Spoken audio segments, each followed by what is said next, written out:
Bonjour à tous, bienvenue sur Fréquence Mistral. Si vous nous retrouvez pour ce rendez-vous dans le quartier libre avec Bruno Lambert, que l'on connaît bien sur notre antenne, mais peut-être que vous ne le connaissez pas encore.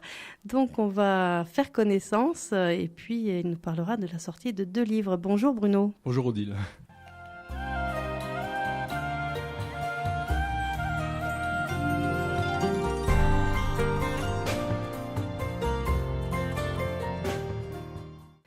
Et bienvenue donc pour cette émission 1 heure en compagnie de Bruno Lambert. Bruno Lambert, voyageur de l'extrême, homme d'aventure, naturaliste et guide d'expédition.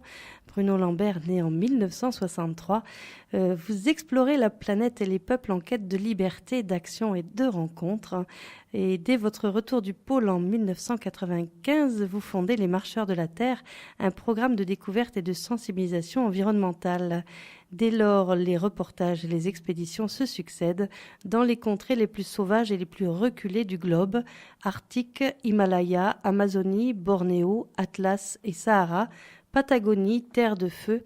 Mais au-delà de l'exploit sportif et de l'amour de la nature, humanisme et partage sont les moteurs de votre passion. Bruno Lambert, merci d'être venu encore jusqu'à notre antenne pour nous présenter. On va parler bien sûr de la sortie de 2 livres. Merci à vous de me recevoir une fois de plus. Alors je voudrais simplement compléter la petite biographie.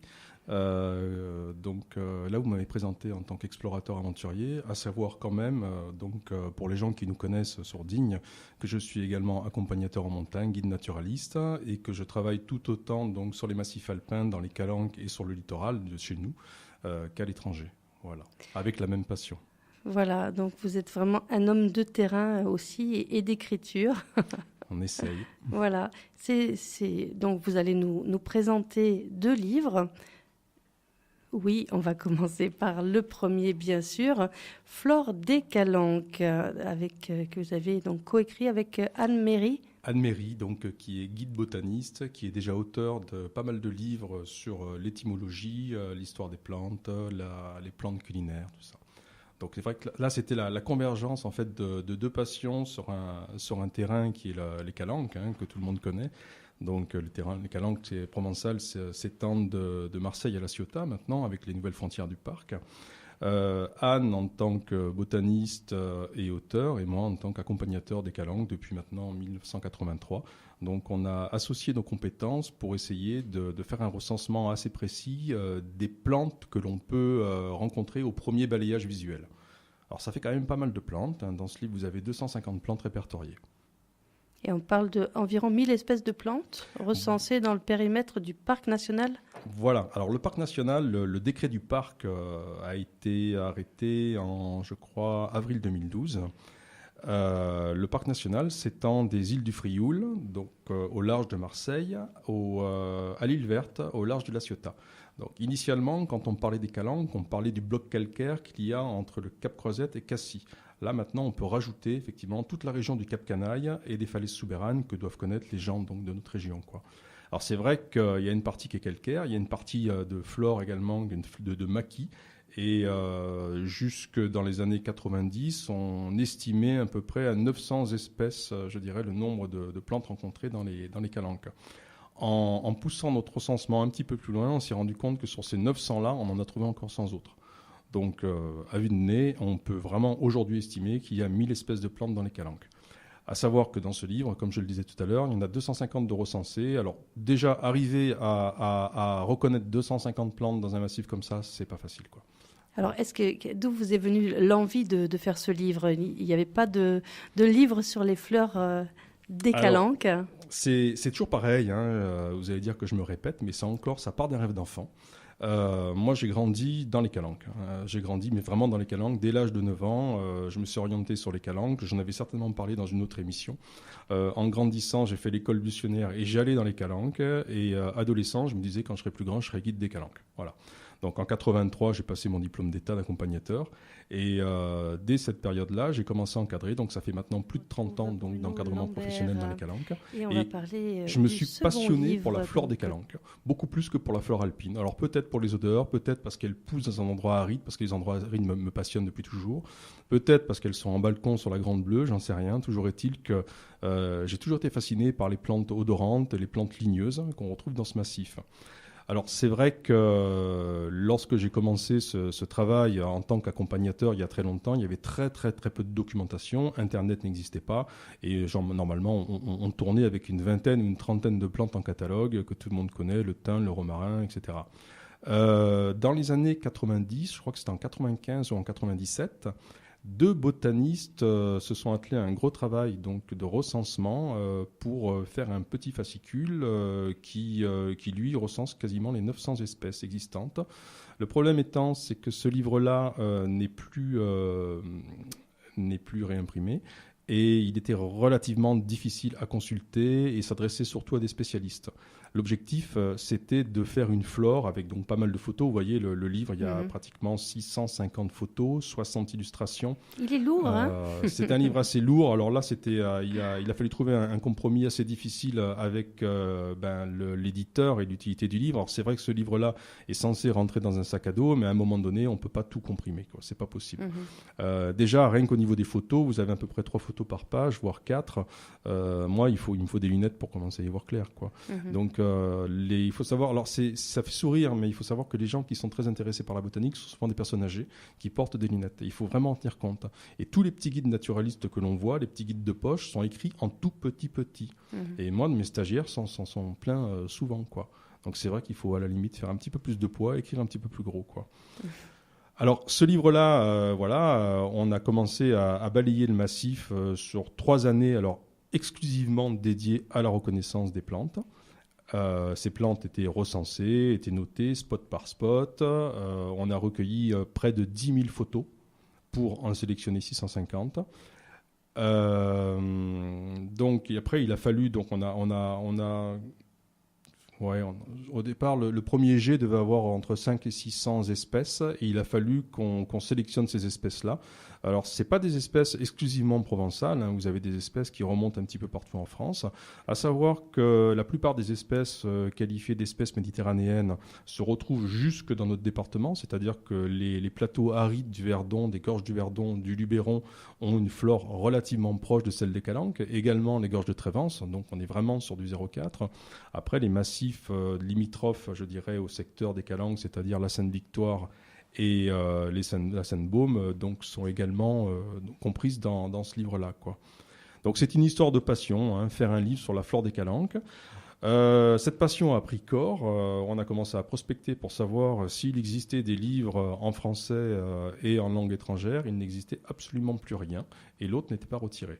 Donc on s'est attelé à ce travail. C'était un gros boulot, hein, quand même, hein, vraiment un gros boulot. Combien de temps vous avez mis pour faire tout ça ? On a mis 3 ans. 3 ans, oui. 3 ans en étant très actif, 3 ans en passant des centaines d'heures sur le terrain, sans compter, je dirais, la connaissance, les préacquis de Anne-Méry, qui est une ancienne technicienne du jardin alpin du Lotaret, et ma connaissance du massif et ma connaissance relativement bonne déjà, je dirais, de la flore depuis 30 ans, quoi. Et en fait, on allait de découverte en découverte. C'est assez hallucinant de voir, c'est-à-dire que quand dans l'idée des gens, les Calanques, c'est un grand désert au bord de l'eau, avec quelques pins qui sont balayés par le vent. En fait, non, c'est excessivement riche, quoi. Et toutes ces plantes ont un lien avec l'histoire de l'homme et de l'implantation de l'homme. Donc ce livre est également orienté sur, je dirais, sur ce côté ethnobotanique, quoi. C'est-à-dire qu'il faut savoir que les Calanques ont été colonisés par les Phocéens à l'époque de l'implantation de Marseille, hein, donc il y a 2600 ans, à savoir qu'avant eux, il y avait des populations celto-ligures, hein, qui étaient là, hein, de toute façon, hein, les Phocéens ne sont pas les premiers à arriver, et que toutes les plantes qui sont là étaient utilisées et sont encore utilisées dans le monde de la pêche, dans l'agriculture, dans le tannage des peaux, dans la teinture, etc., etc. Et c'est assez fascinant de voir le lien qu'il peut y avoir entre une plante qui apparemment ne paye pas de mine et l'histoire de l'homme, quoi. Voilà, alors ça, c'est des aspects que moi, j'aborde dans mes stages. C'est ce qu'on appelle l'ethnobotanique, hein. Il n'y a pas uniquement la reconnaissance de la plante en elle-même, ce qui peut être à la longue très rébarbative, mais c'est aussi l'histoire de la plante. Voilà.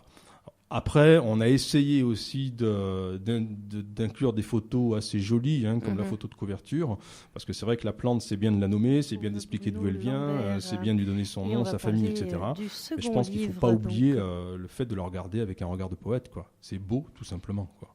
Voilà. Et oui, je me rappelle de sorties avec des personnes très compétentes qui savaient le nom de toutes les fleurs. Je disais, oh mon Dieu, que je suis inculte. Et on me disait, le principal, c'est quand même de les remarquer et de les admirer. Et puis on apprend petit à petit, et notamment avec un livre comme celui-ci, on peut découvrir par exemple les clématites flammettes. Alors, clématite flammette, c'est une plante que l'on retrouve sur tout le territoire français. C'est une plante grimpante, elle est assez connue. On retrouve sa cousine dans les jardins aussi, ça fait des très jolies fleurs. Voilà, mais qui n'est pas propre, je dirais, au massif des Calanques. Par contre, dans ce livre-là, vous avez des espèces remarquables, c'est-à-dire des espèces très rares, voire endémiques, c'est-à-dire qu'on ne trouve qu'en Basse-Provence, comme la sabline de Provence, comme le lavater maritime, qui est une plante. Lorsque j'étais gamin, moi, le lavater, on en voyait, je ne dis pas partout, mais je dirais, on en voyait assez fréquemment. Aujourd'hui, on en connaît 3. Et j'en ai parlé donc avec des techniciens de l'ONF et du parc, et ils ne les connaissaient pas. Voilà. Donc c'est pour vous dire, alors ces plantes-là ont été braconnées par les collectionneurs, tout simplement. Alors moi j'ai envie de lire quelques petites choses comme ça, je trouve ça c'est intéressant.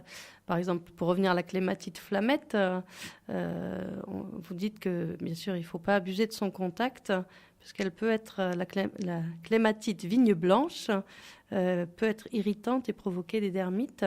Voilà. Et elle était d'ailleurs utilisée au Moyen-Âge en frottement sur la peau des mendiants pour apitoyer les passants. Voilà qui est intéressant. Voilà. Alors il y a tout plein de petites anecdotes comme ça, et c'est vrai que c'est sympa. assez rigolo, parce que c'est vrai qu'en se frottant la peau avec une clématite, il va y avoir des pustules. Bon, chacun réagit différemment, et c'est vrai que pour apitoyer les passants, c'était idéal, quoi. Et puis la clématite vigne blanche, alors là aussi, c'est écrit que c'est comestible après passage à l'eau bouillante. En Italie, elles sont encore cuisinées en omelette. Voilà, donc c'est toujours intéressant. Alors, c'est des plantes qu'on retrouve sur tout le pourtour méditerranéen, au Proche-Orient également, qui sont encore utilisées pour la cuisine. Donc, il faut savoir que, ces dernières années, c'est vrai que les plantes culinaires sont revenues à la mode, un petit peu comme les médecines douces, les huiles essentielles, etc. Mais il faut être quand même très, très, très, très prudent, quoi. Bien sûr. On ne va pas s'amuser à faire une salade de n'importe quoi, parce que là, c'est l'hôpital direct.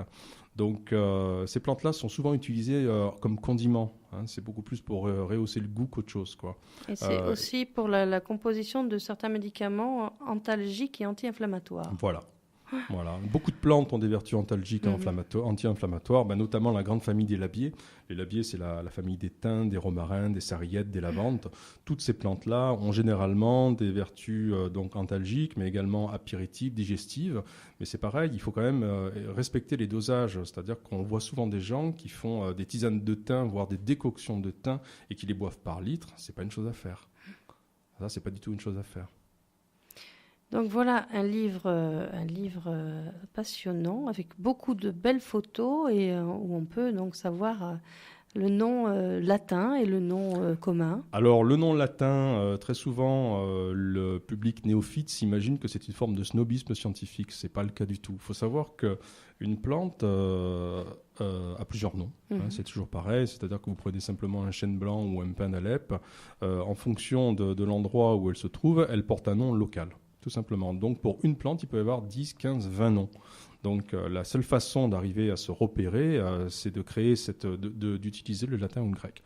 C'est une espèce d'espéranto scientifique qui nous permet donc de parler le même langage. Alors, c'est un petit peu le côté, je dirais, qui fait peur dans le monde de la botanique ou de la zoologie, parce que c'est vrai que parler latin ou grec, tout de suite, c'est assez pompeux et ça nous demande un effort de mémorisation supérieur. D'autant que c'est pas usuel de parler ces langues-là. Mais moi, je peux vous garantir, j'ai pas de formation scientifique à la base, mais quand on parle de plantes sur le terrain, c'est beaucoup plus pratique d'utiliser les noms scientifiques. De même que le classement par famille, genre et espèce nous permet également donc de remonter assez loin. Il faut savoir que chaque plante a une famille, etc., etc., comme pour les animaux.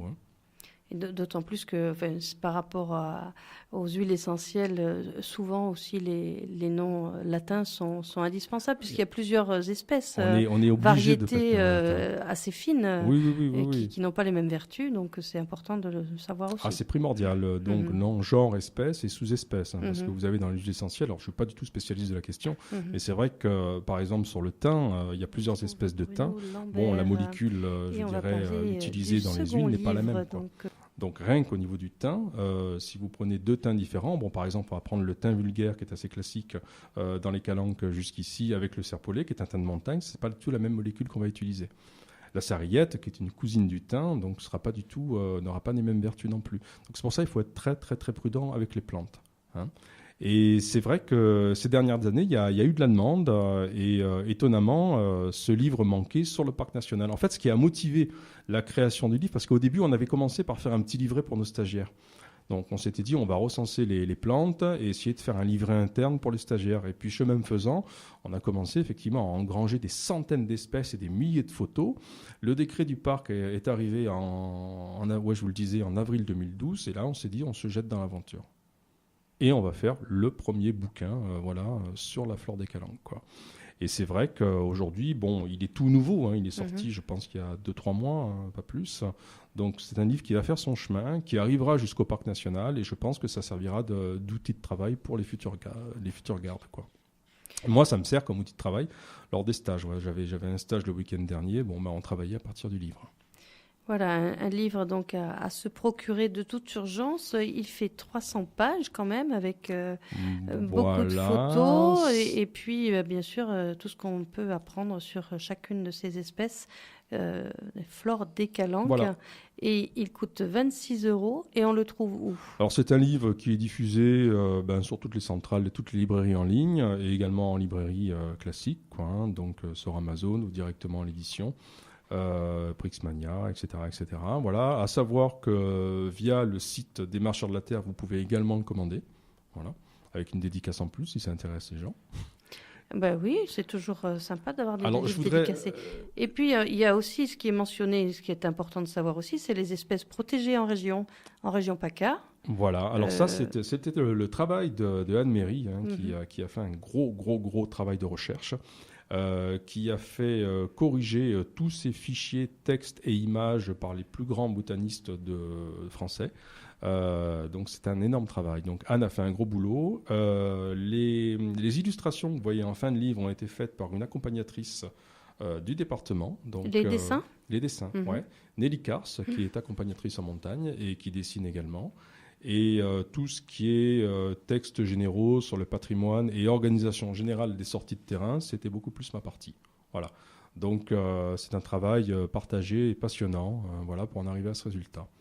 Avec une table des matières, c'est la table des matières aussi. Alors vous avez la table des matières ça avec aussi, les noms français, les noms latins. La classification c'est fait par couleur, donc c'est-à-dire que alors c'est un livre qui s'adresse aux néophytes, c'est-à-dire qu'il peut s'adresser également aux spécialistes, mais aussi aux néophytes. Moi c'était vraiment mon souhait majeur, c'est-à-dire de rendre accessible cette connaissance.